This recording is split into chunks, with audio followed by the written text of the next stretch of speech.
This here is... There you go. You can sink it. All right, this here is the Ford Transit Connect. This is my daily driver. This is what I lived out of for a month when I did my turkey tour. And so today, I'm just gonna show you how I had everything set up in there, how easy it can be to go on a turkey tour, live out of your van. What I did is I went to Mississippi first. It took 2 days to drive there. Basically the whole time I just slept in Walmart parking lots. But I took 2 days to get to Mississippi, and I was in Mississippi for 9 days. I had a little Coleman grill that I used to make ramen, mostly. Made some chicken, you know, whatever you want to cook on there. I just brought a little, like one pot, one pan, and some silverware, and you're good to go with whatever you want to cook. Other groceries was like fruits, bars, Pop-Tarts, cereal, trail mix, all that kind of stuff. Spent about 9 days in Mississippi. Then I went to Alabama. I had a 10-day tag in Alabama, and so I was there the entire 10 days. And I had planned on going somewhere in the middle of the state to hunt, and I got there and I scouted it for a day, and it just wasn't really like what I was looking for, and so I went south. That's one of the main things that I would say that benefited me with having this, is that everything is in here, and so I was able to be so mobile and leave from the middle of the state and go south and hunt down there, which is coincidentally how I met the hunting public. So that is a whole nother video. We'll probably make another video on that. After Alabama, I went to Tennessee I was only there for 5 days. My tag was a 7-day tag, but I shot a turkey and I was ready to come home at that point. But in total, I was gone for 25 days, I think. I lived out of this for 25 days. When I was in Alabama, I camped out at campsites with the hunting public. But other than that, the rest of the time I was just staying in Walmart parking lots because it's free. You don't have to pay to camp out. You can just... As long as you have a van. As long as you have a van, you can sleep in there. You can just stay in the Walmart parking lot for free. So that's what I did. Then I came home, hunted in North Carolina for a couple weeks, then got a 3-day tag to Virginia.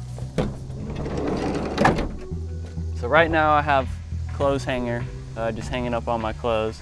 That's for now, just so I don't have to have everything packed into boxes, and it just saves a lot of space. You have a little bit of privacy with these clothes hangers up. But whenever I would need to sleep, I just have this foam pad.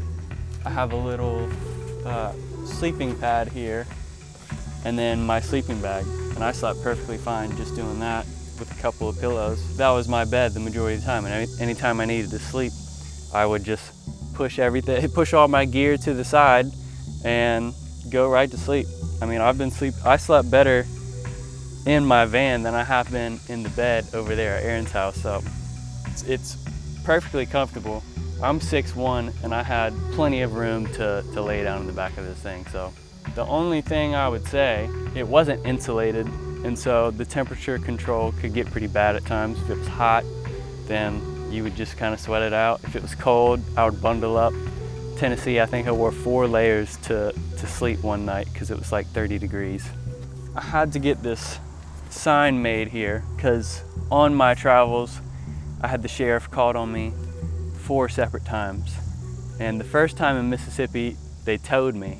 I got back and my van wasn't even there. I walked over to the neighbors, and he said that he saw that the sheriff came and towed it, and he took me to where it was impounded. So I still had to pay the towing fee, but I got it. Essentially what people do, I guess, is they drive past my van, think it kind of looks a little sketchy, and they're just like, there's an abandoned vehicle in the woods. I think somebody should come and have it towed. And that happened to me 4 times until I made this sign. I didn't have any problem with the sheriff after I made this sign. Turkey hunting, BRB, yep. Which means? Be right back. For those of you that don't know. For those of you that don't know, yeah. That's just one thing that you're gonna have to deal with if you get a white van. People are gonna think it's sketchy. You gotta clarify.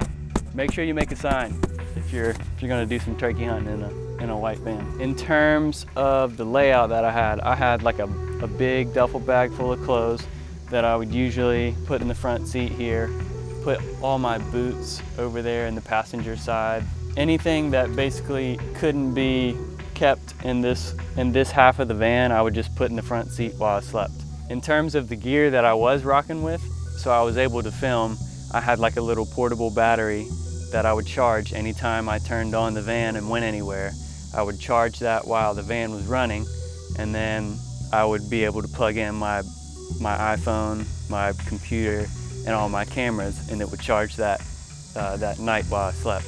Whenever I was driving around, I would kind of keep any of the necessary items up here, like toilet paper. I would keep any of like the immediate items that I would need while I was driving around scouting up here, like my shells are up here. Usually keep my binoculars on the dash here, gloves, face mask, usually just sitting there on the dash. I think since I've gotten her, I've had her about 6 months, and I put like 11 or 12,000 miles on her already. And I haven't had a single problem, not a single thing go wrong. I've hit some deep mud holes and she kept on trucking. She's only front wheel drive too, which I've never needed anything more than front wheel drive. But you gotta be smart. Like don't go testing her limits if you don't have to, because she's not invincible. Although although it feels like it, she's not invincible.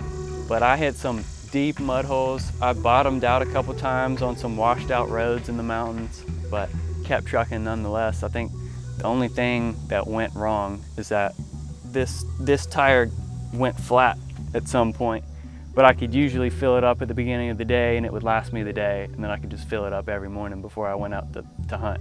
But other than that, no problems at all. Best vehicle in the world in my opinion, or at least for what I use it for, it's perfect. So, yep, there's plenty of space in the back to do whatever you want with it. I would recommend getting insulation if you're going to be sleeping back there. Would you recommend it for folks? I would definitely recommend it for anybody that's trying to travel to hunt or travel to do anything. That's about all I have. I would like to go through the process of like actually making renovations on it, like installing like storage bins kind of, and maybe like propping the bed up so I'll be able to slide stuff underneath. I would like to go through that process, but I ain't got the money to do it right now, so I'm gonna have to wait for that. If you've got any other videos that you'd like to see, let me know in the comments, and thanks for watching.